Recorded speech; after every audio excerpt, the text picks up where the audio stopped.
Right, we got Nando. It looks like my friend Nando just woke up, but I think that's just his hairstyle. It's looking good. Hey, you guys, welcome to Knuckle Sandwich MMA. We have Nando in the house. Alex, at your service. And we are super excited because another gigantic card. I mean, how Yes. many can you have in a year? How many? Well, how many can you have in about a month? We've had two big cards, big Yeah. names, big Yep. fights. Yep. And competitive fights, good matchmaking too. Wouldn't you agree? Yeah. So you guys, we are talking about, of course, UFC 286, and we've got some heavy hitters on this card. And now we're going to break from tradition a little bit, and we're going to start from the main card and the main fight, and go and work our way down. So as time permits, we'll get down to it and make sure that we notate and mention every single fighter on this card because they've earned it and they deserve it. So here we go.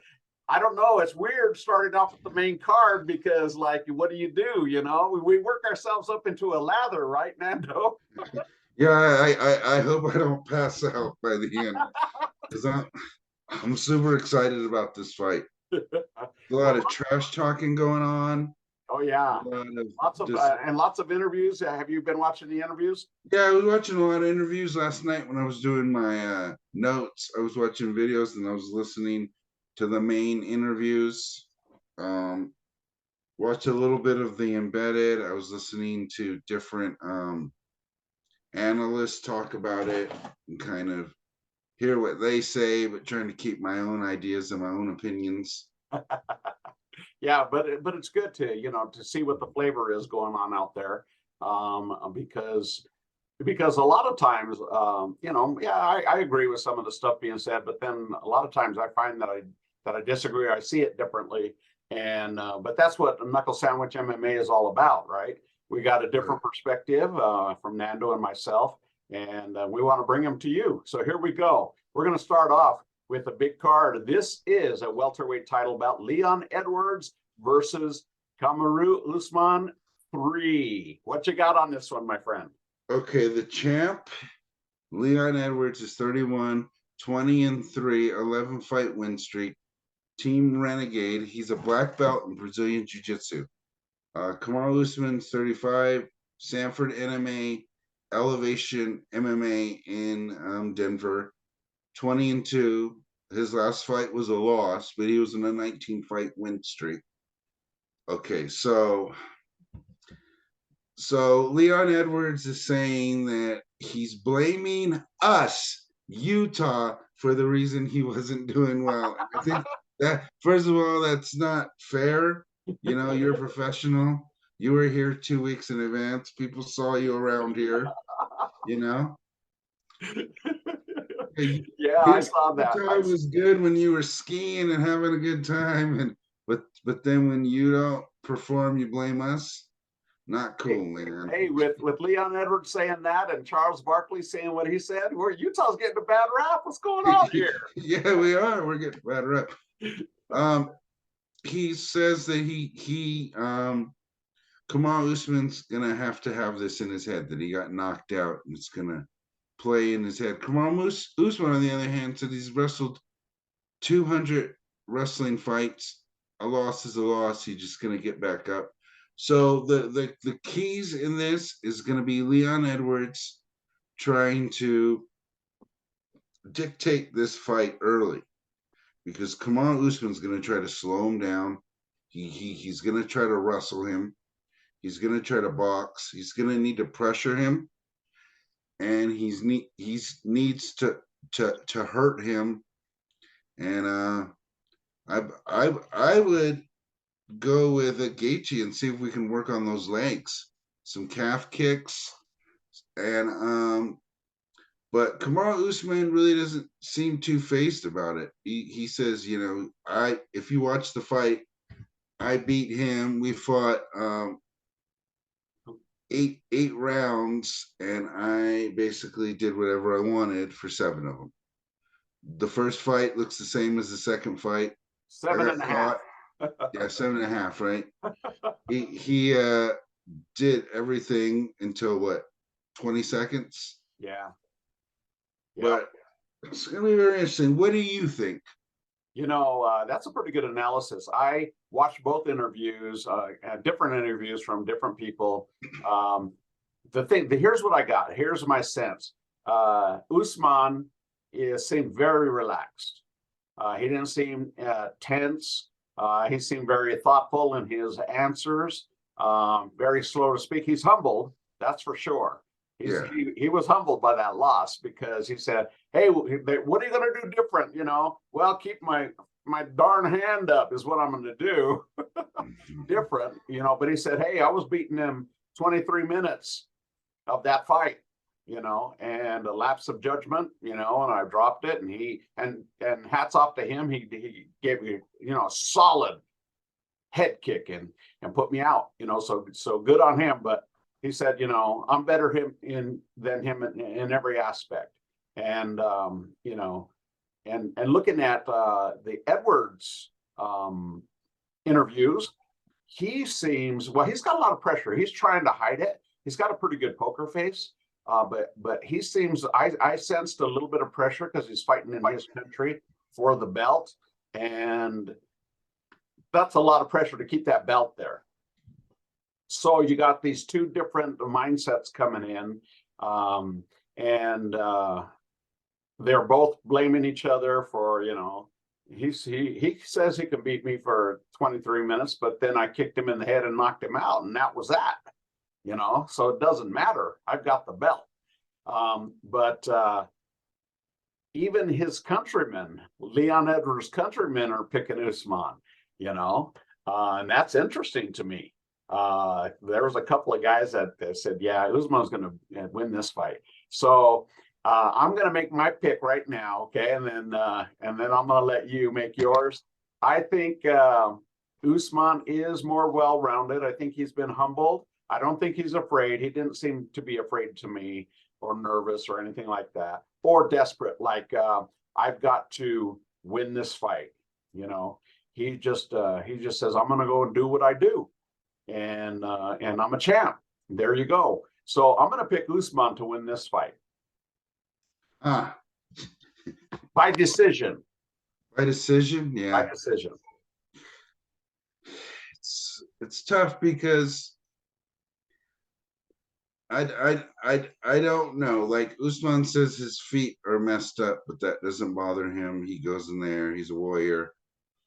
Leon Edwards is faster. He has better hands, but that wrestling might be the key. Like, I think that Usman needs to go strictly wrestling, wear him down for 2 rounds, and then I think he needs to just put the pressure on him. And I think, like, you're right, Leon Edwards is going in there and he's saying all this, he's trying to hype himself up, but it just might be too much pressure right now. Yeah. But I think the UFC and a lot of people want Leon Edwards to win because everybody's kind of at a stalemate right now. They're waiting. They're waiting for Leon to win because then that's a lot of movement. And if I'm Colby, I'm like, I'm not agreeing to anything until after I see this fight. That's a good point. That's a good point. Like, nobody's calling anybody out until after this fight. Here's the thing as far as my perspective from the UFC side, okay, and that is Usman has already demonstrated to be a better champion as far as the promotion goes.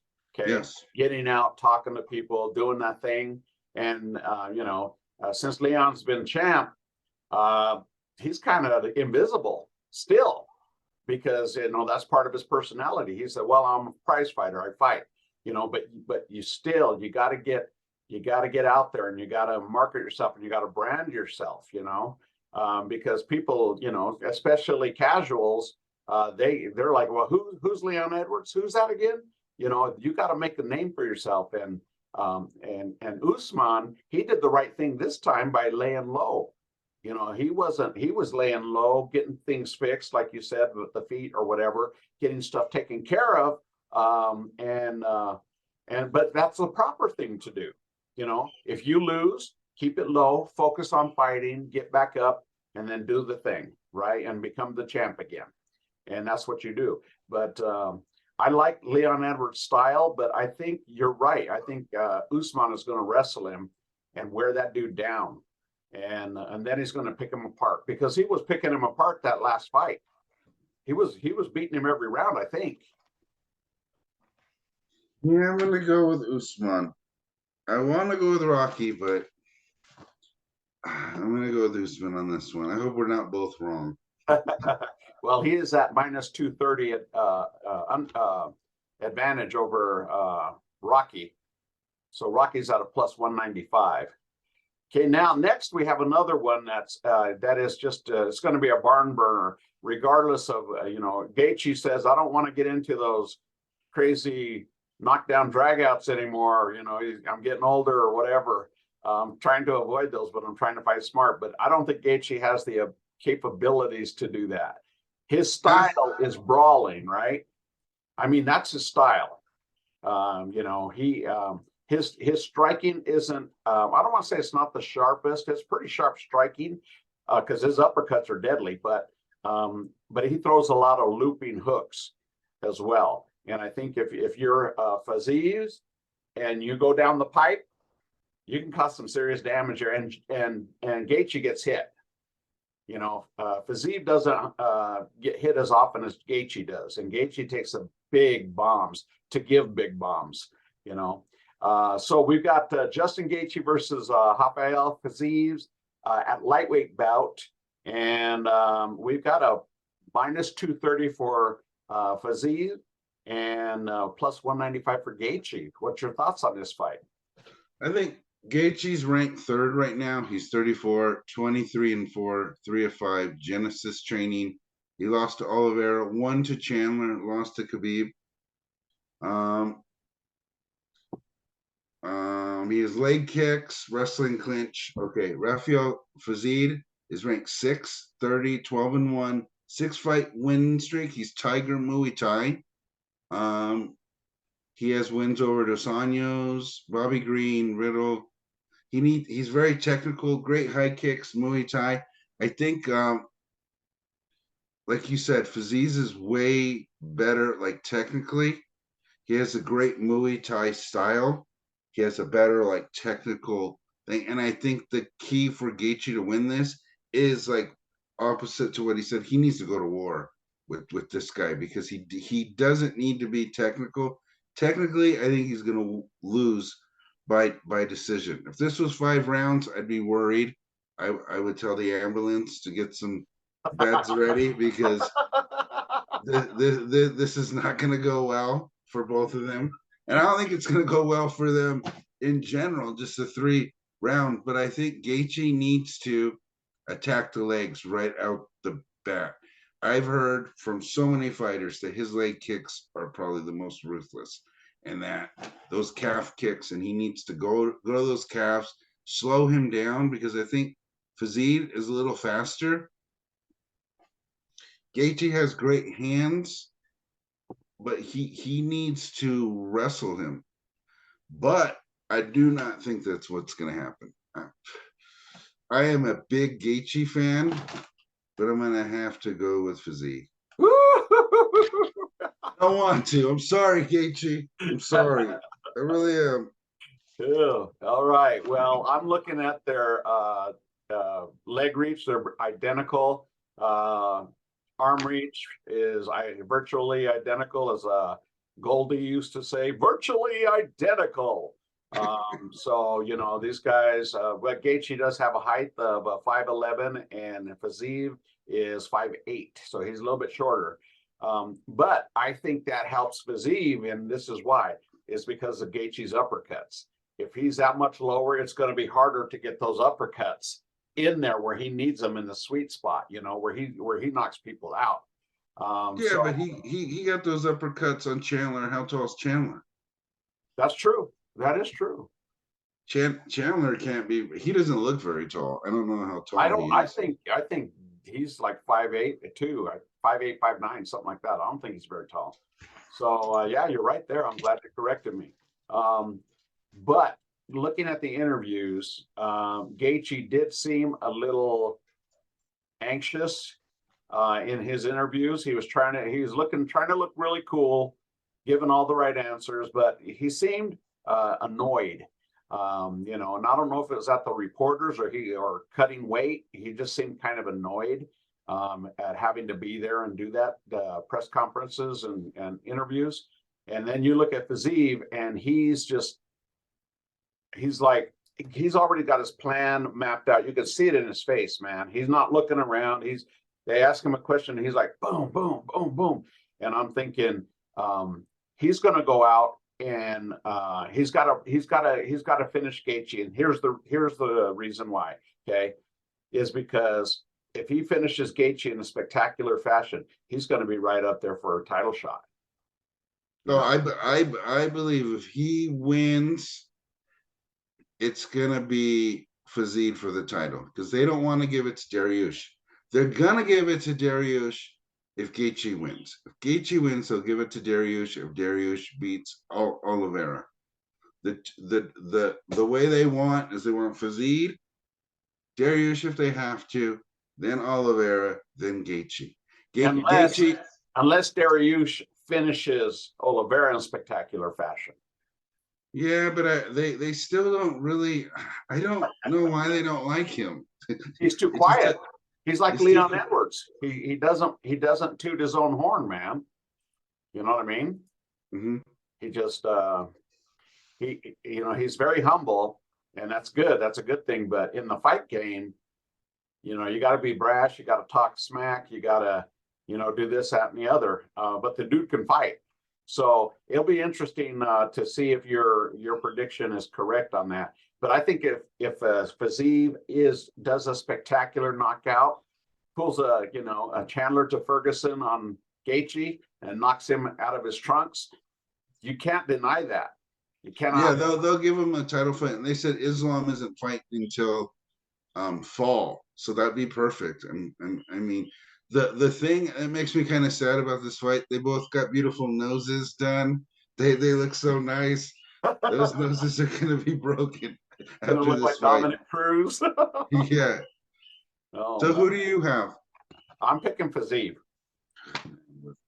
Yeah, I got to go with him. He convinced me at some of the interviews. That dude is on a mission.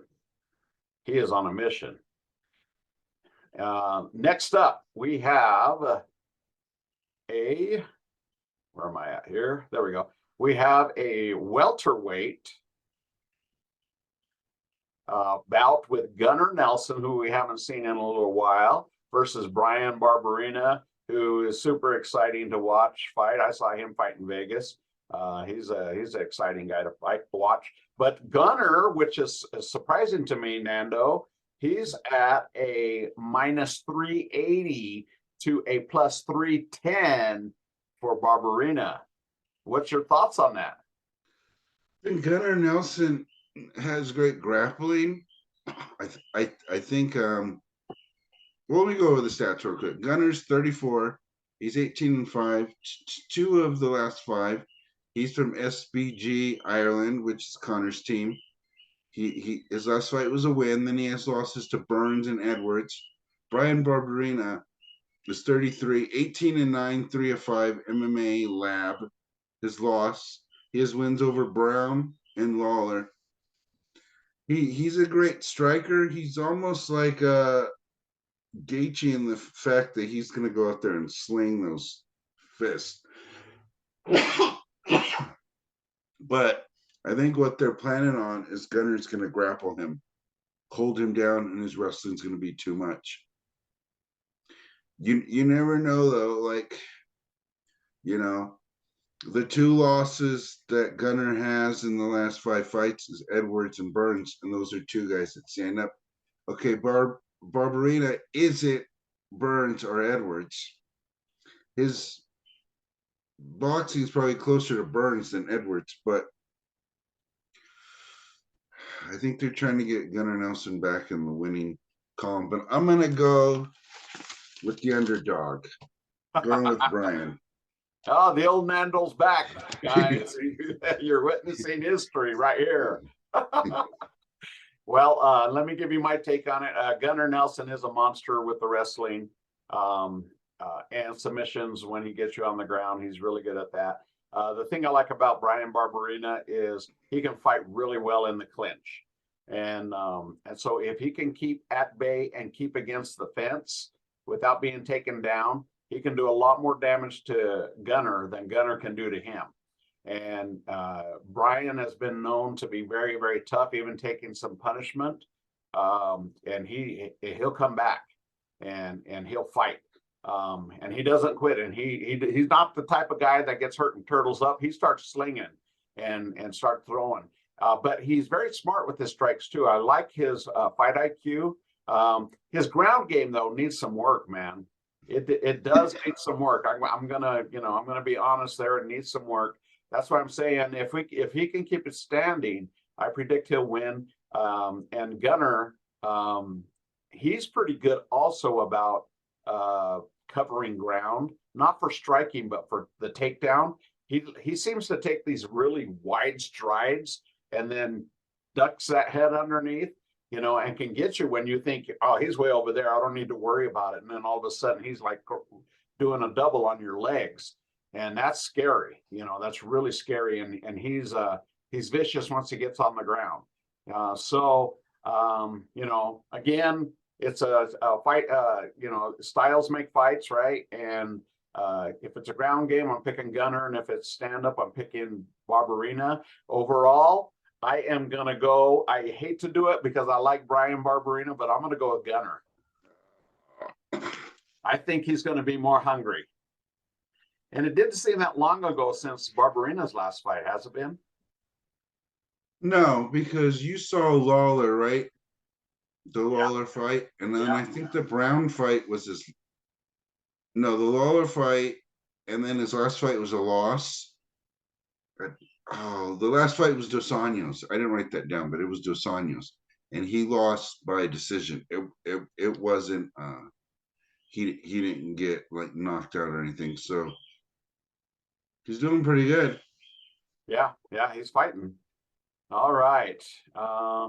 Next up, we have women's flyweight bout with Jennifer Maia versus Casey O'Neill. Jennifer Maia is at a plus 150 with the Casey O'Neill at minus 175. That's interesting as well. Jennifer Maia is 34.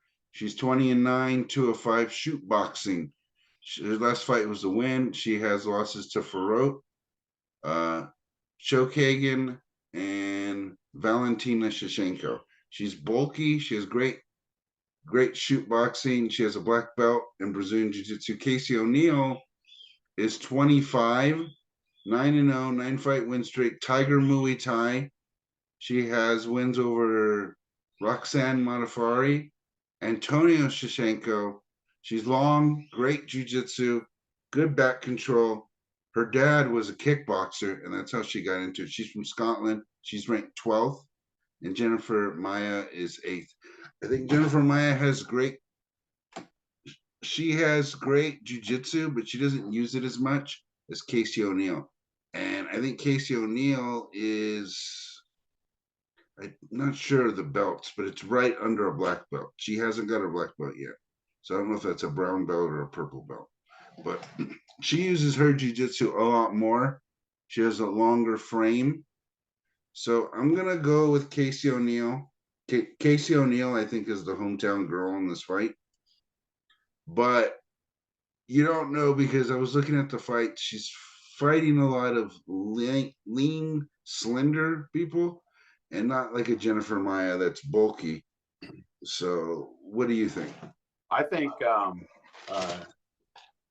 both of them have gotten more vicious. I know that Maia, she's gotten a little more vicious in her attacks, and she's taken a few more chances, and it's been paying off for her.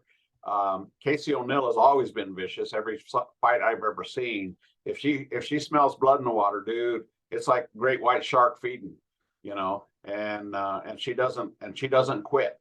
But I'm looking at the reach, and Casey O'Neill does have a 5-inch reach advantage over Maya. So I think that's definitely an advantage, since both of these guys like to strike. And I think Casey O'Neill, though, I think she's too mean, man. I think she's too mean, and I'm going to go with Casey O'Neill on this one. Yes.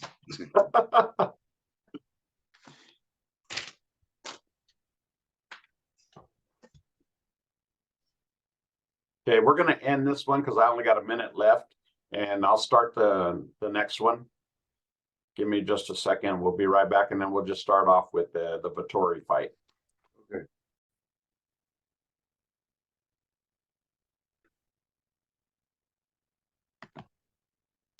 All right, so we got our next bout, and this is another good one, man. We've got Marvin Vettori at middleweight bout versus Roman Dolidze. And this, to me, is one heck of a fight. And I want you to go ahead and give us the stats on this, and give me your best breakdown, because I'm gonna destroy whatever breakdown you give me, and then you're gonna change your mind and pick where I pick. So go. Okay. Marvin Vettori's ranked 4th. Roman Dolidze is 9th. Marvin's 29, 18-6, 305. Kings MMA has a loss to Whitaker, a win to Costa. Great wrestling. Dolidze is 34, 12-1, 4-fight win streak. He has wins over Hermanson and Halls. Extreme Couture.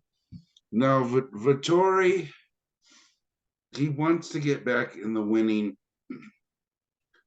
bracket. You know what I mean? He's hoping that Izzy loses.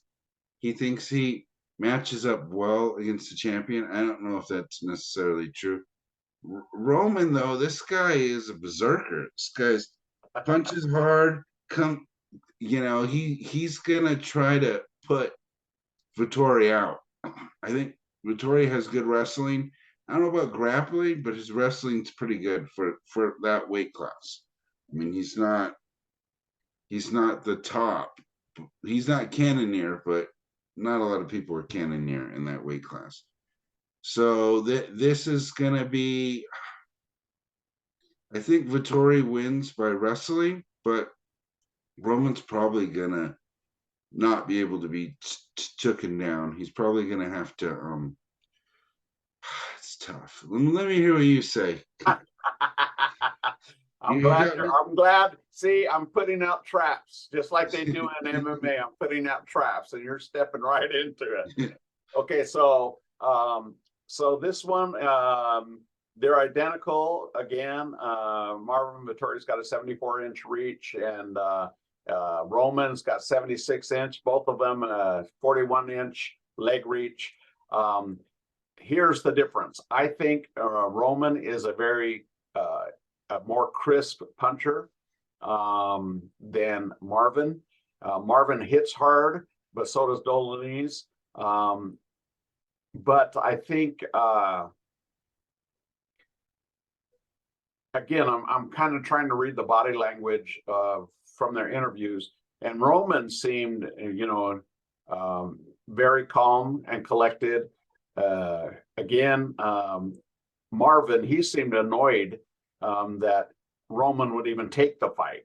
He was like annoyed because he said, well, we've sparred before, and I was kind of surprised that he took the fight. And he was like, and Roman said, and they told that to Roman, because I guess they interviewed Marvin first, and they told that to Roman, and he goes, what's this personal stuff? He says, we may have, sparred a little bit, but we're fighters. You got to fight. If I want to fight the best, he's one of the best, so I'm going to fight him. And so what's this personal stuff, And he got a little irked about that, but then he kind of calmed down again and said, I think he's going to bring. I think Vettori, as tough as he is, I think Roman is a little tougher as far as fighting through big punches and stuff like that. And I agree with you on the grappling part. You know, a good wrestler. What do you do once you get somebody down though? You got to do something, right? Yeah. You can't lay on them. You gotta attempt something.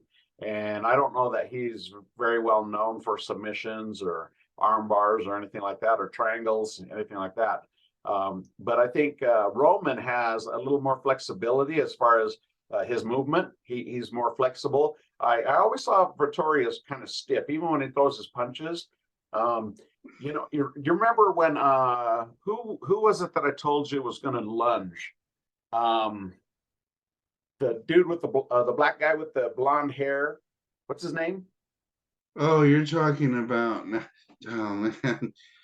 Now I can't. He just fought last week. Yeah, Now you. Now I can't think of his name. but you remember when I broke that fight down and he did exactly Brunson. Brunson. Thank you, Brunson. And he did exactly what I said he was going to do. You know, when he got hurt, he start lunging, and that was going to be his demise. Well, Vittori kind of does the same thing sometimes when he gets hurt, and he starts throwing those. He starts coming in and committing. But I think Roman is a little quicker than Marvin, and I think he's going to sidestep and cause them to make some mistakes, and then he's going to make him pay. So I'm going to go with Roman, and without too much more information, have I changed your mind? Yeah, I was originally going to go with Roman. I'm not. So you did change my mind. Yeah. The thing I don't like about Vittori is he has to be like, he's got to get himself into such a tizzy and like get so crazy about everybody that he fights, and then people are like, this is a fight. I don't know if you know this, but we're getting paychecks here. Like, I don't need to be mad. And the thing he said about Izzy, I'm gonna eat his insides. And Izzy's like, I don't know what's wrong with this guy. This guy's got stuff wrong. I think Marvin needs to stick to a game plan, and he can win this, but he can't like the great Allen Iverson said, we're talking about practice. This is a fight. You're talking about practice. That doesn't mean anything. I'm supposed to let you win. You're supposed to let me win. We're just supposed to get better. This isn't a real fight. So if Marvin just goes, this is the guy I need to fight. Don't think about what you did, because you're probably not gonna be able to do it again. Just go there, fight him. Come on, Vittori, win this for me. Yeah, I'm with you. That's a good breakdown. I like the Allen Iverson quote. That's pretty good, man.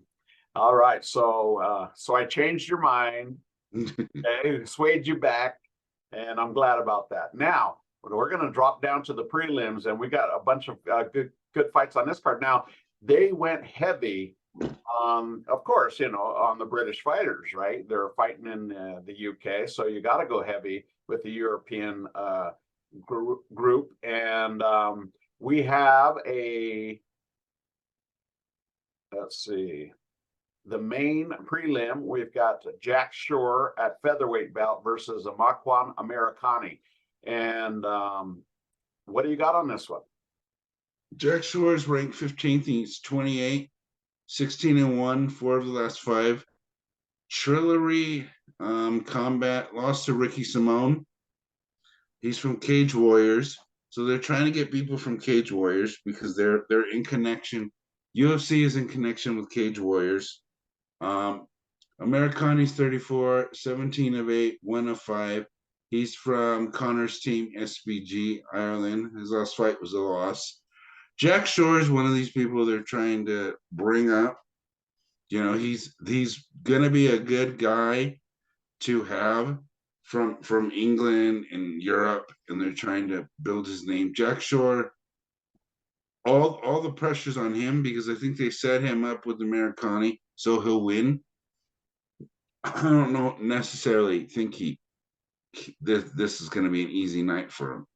I think Americani has, a lot of things that he can do against him, but I think Jack Shore is bigger. Is he bigger? Let's see. He's shorter. Oh, Jack shorter. Shore is 5'8" and Americani is 5'10". Jeez. And Okay. so Shore is at 136 on the weight and Americani at 145. I'm gonna go with Americani. Change it. You know, and I'm gonna go with it with Americani as well for one simple reason. I really like him. I like his fighting style.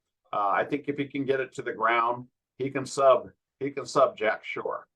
You know, his striking is not on par with Jack Shore's striking, but he's got a deadly ground game, man. He's really good at scrambles.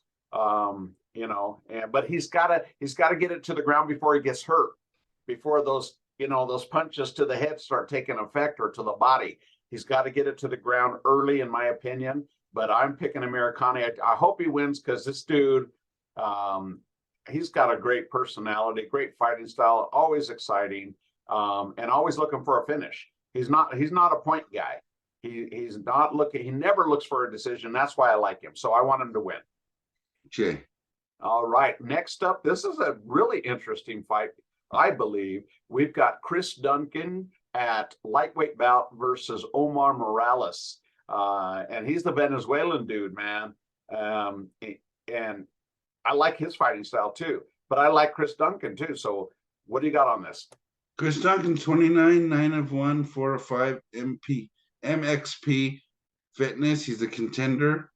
Omar Morales is 37, 11-3, 205. Sanford MMA, 2 losses.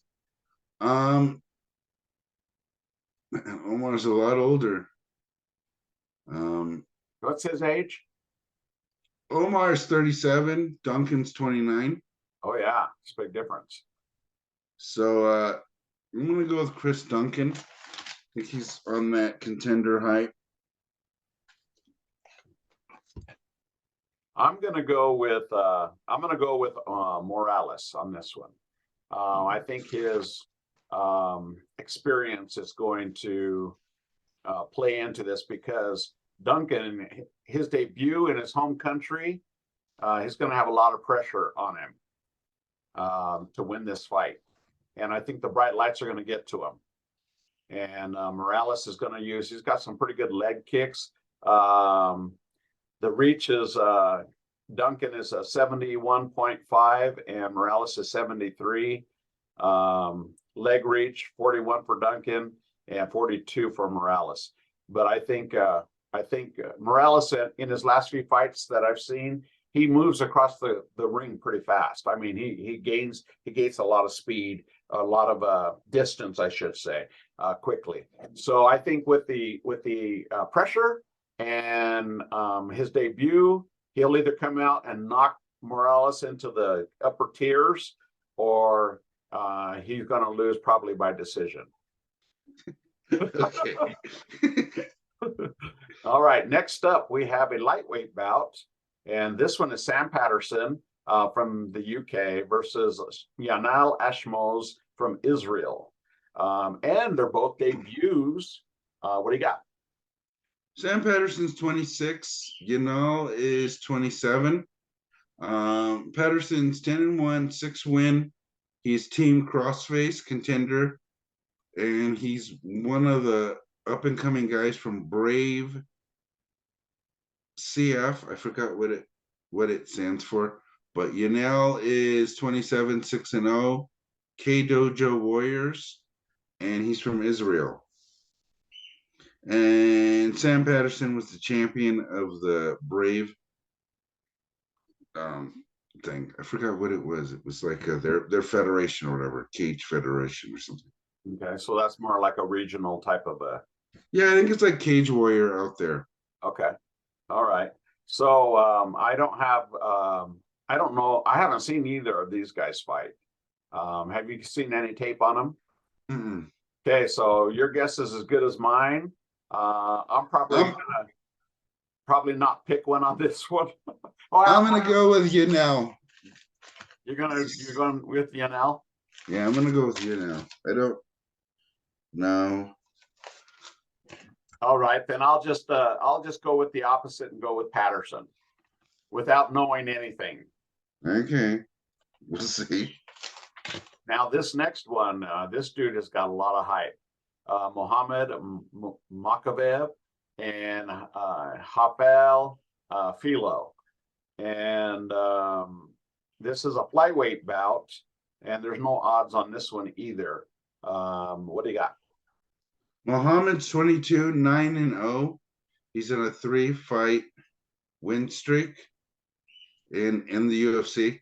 Rafael Filo's 29. He's 14-2, 5-fight win streak. Nova Unal, and he's a contender. So he came up the Contender Series? Yeah. Okay. So and it's his debut. I mean, they're feeding him to the freaking lions, man.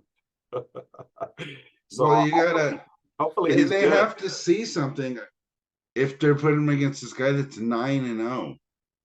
Yeah. Yeah, they're not, they don't want, because if Muhammad gets the moniker or the thing of fighting tomato cans, that sucks. You don't want that, plus he's a pretty skilled dude. But I mean, for me, the pick is easy, because I've seen Muhammad, even though I haven't seen Hafal fight before. Muhammad I have seen, and that dude is an animal. So I'm picking Muhammad. You're picking Muhammad. All right, I'm gonna go with Rafael. I think they see something that. Oh, I put the wrong one. I put you on the other side. I don't know. They gotta at least send the dude some UFC gloves to take his picture.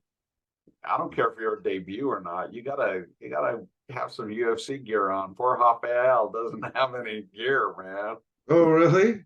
Yeah, on the website, he's got these big old baggy black shorts, no moniker on them, gloves. They look like they picked up from Walmart.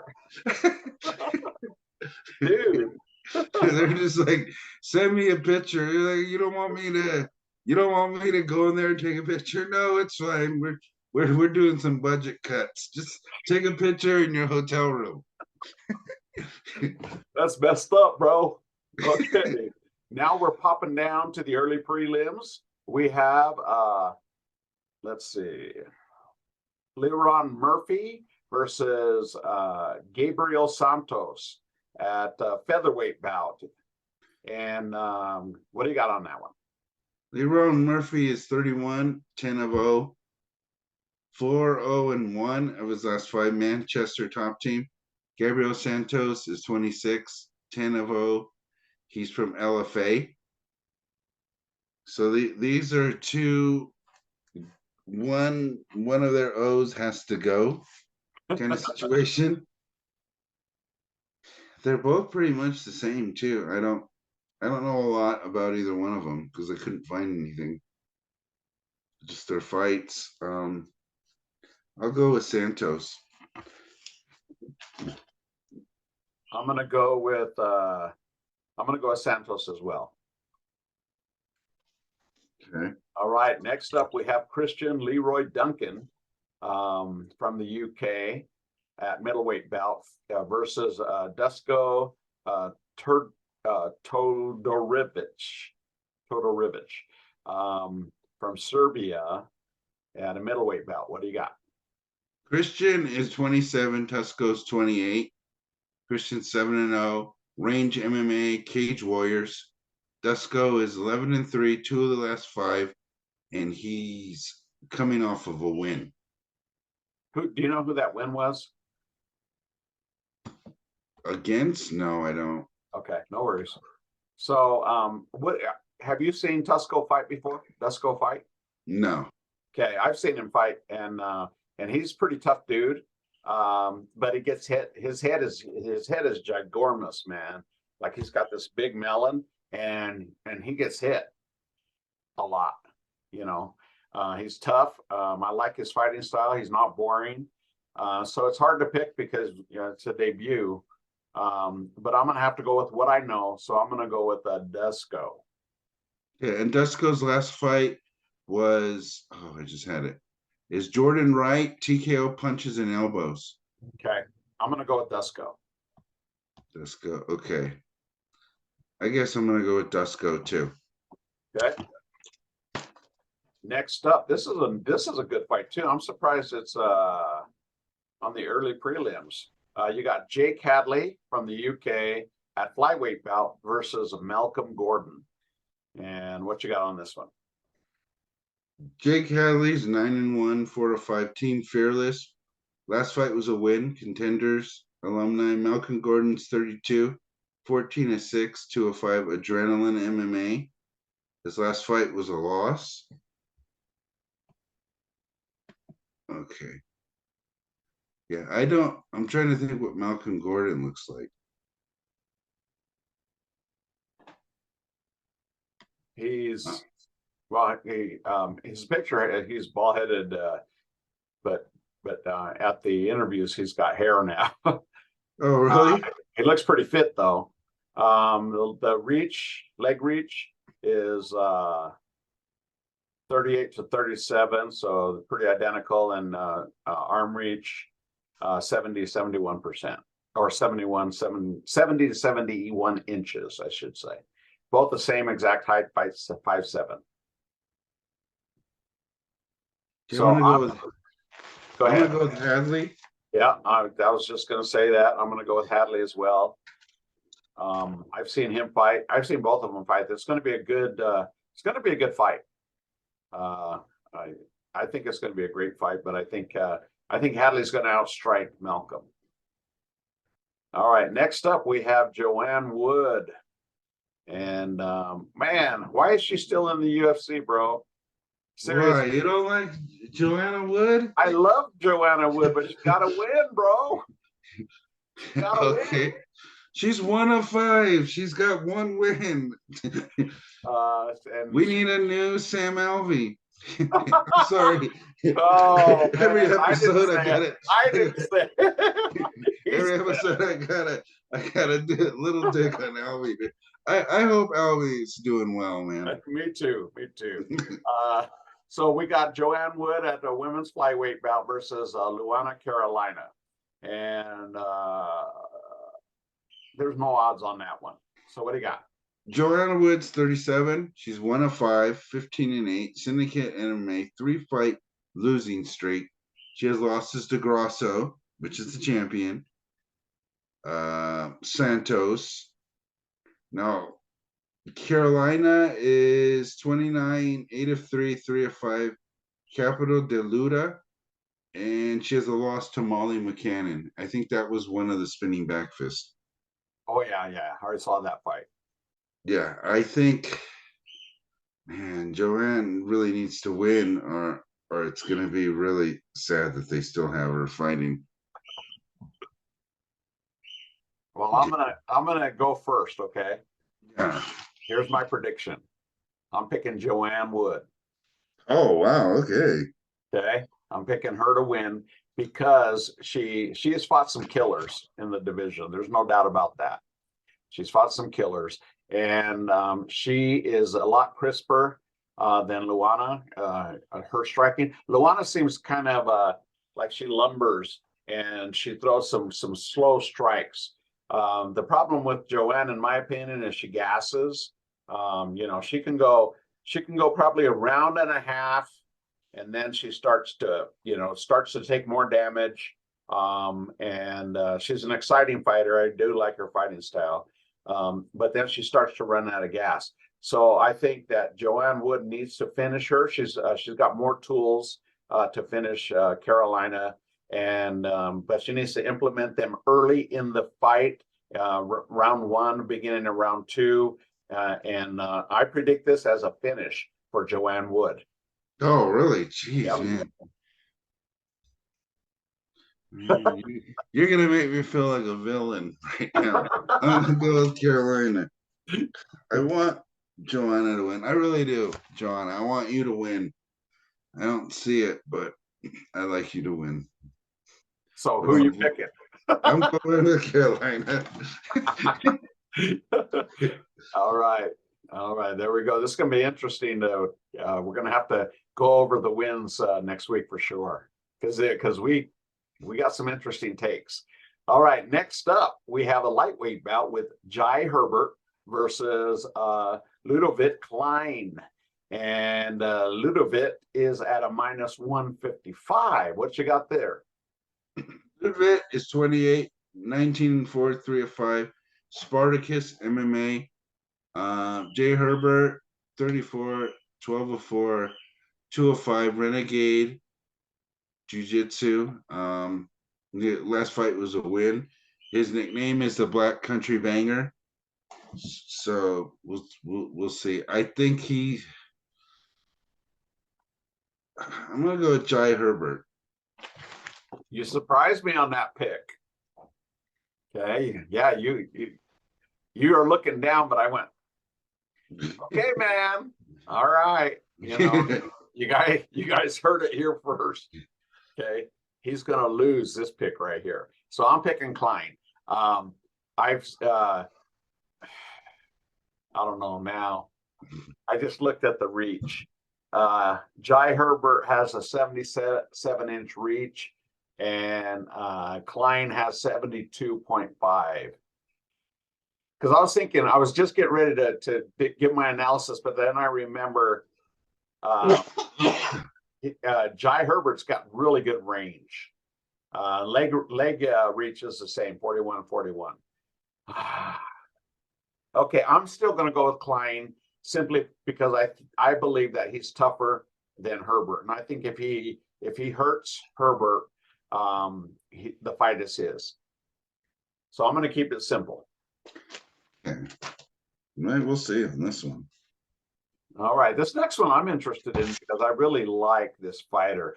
We got Juliana Miller versus at women's flyweight bout versus Veronica Macedo from Venezuela.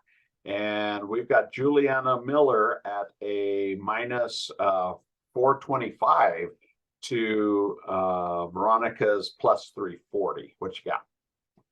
Yeah, I'm really surprised they have this. She's gonna be in there fighting for janitors and concession guys because she's a tough champion and they're doing her like this.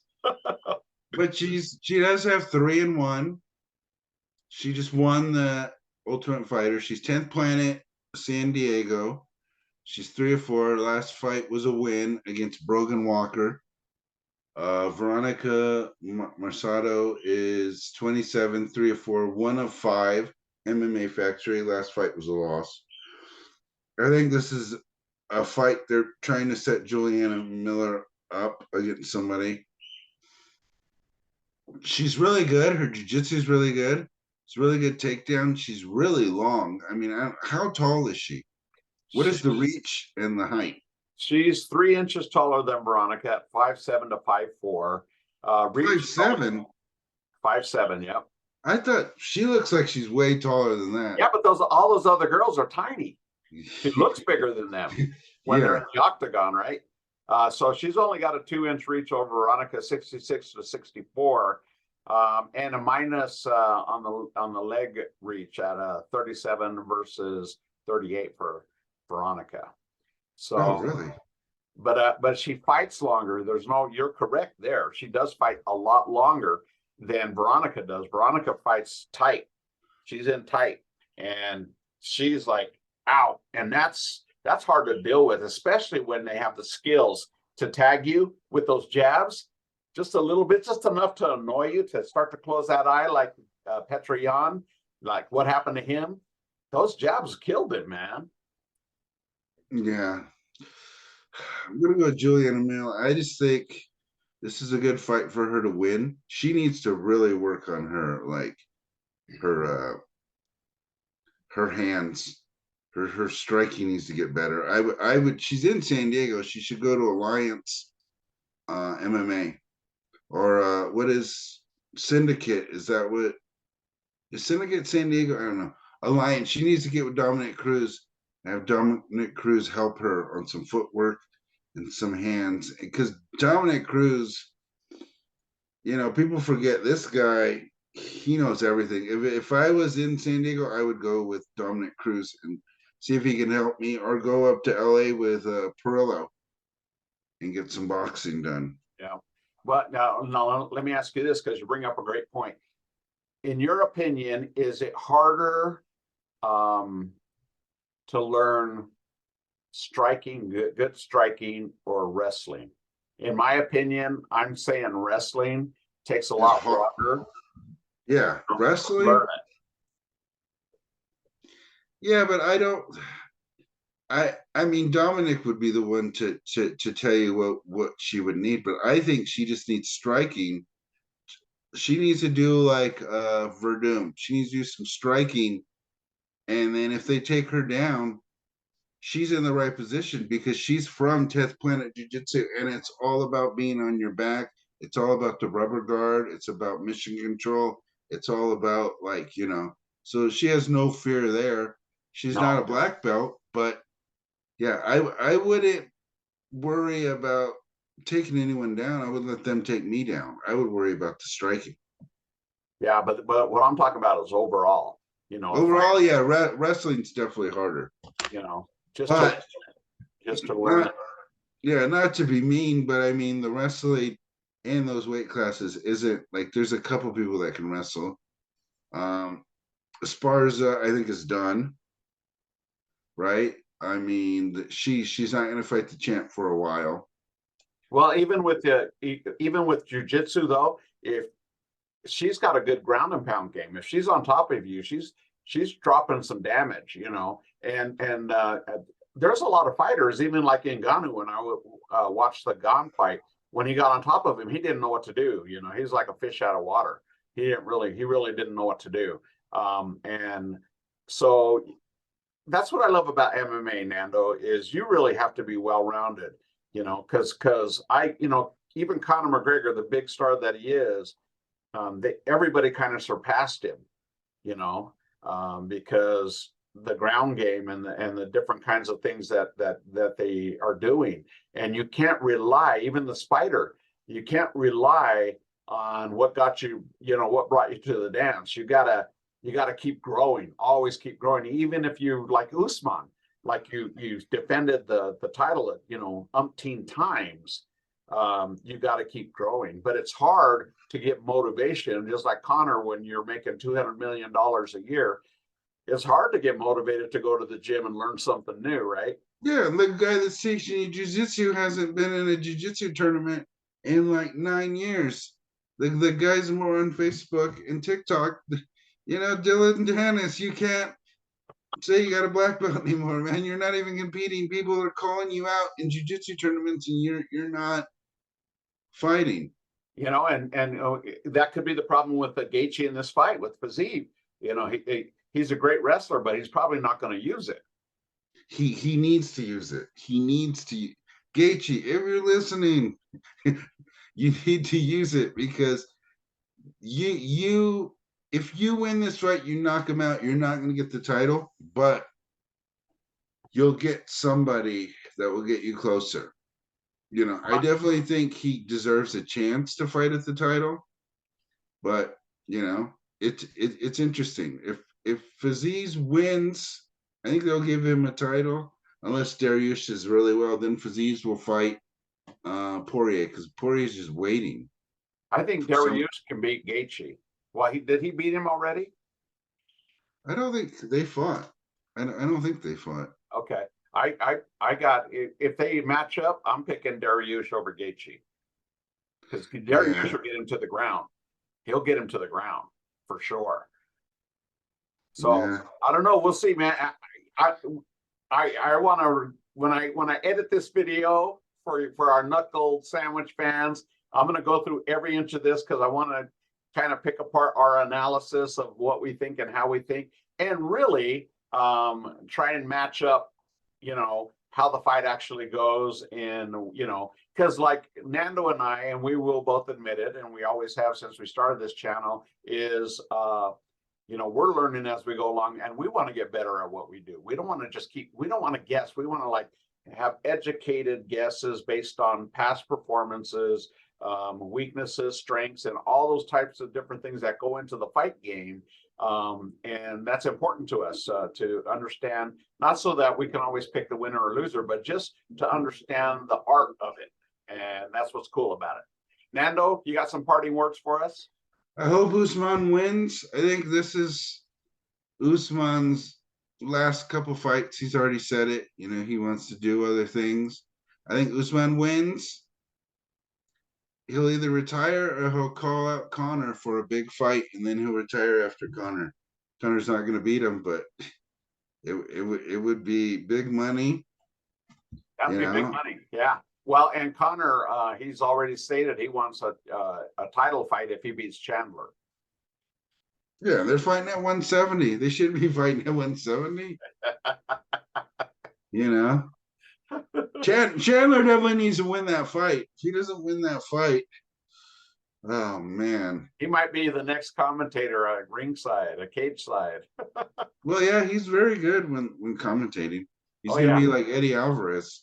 He'll be, you know, when he retires, mark my words, he'll be somewhere in the UFC organization. Dude, you think so? Yeah, yeah. He'll either be on TV, but even after TV, he'll still be with the organization. It's like Forrest Griffin, man. That dude, he hit the lottery. He hit the lottery because he was one of the knuckleheads on Tough, man.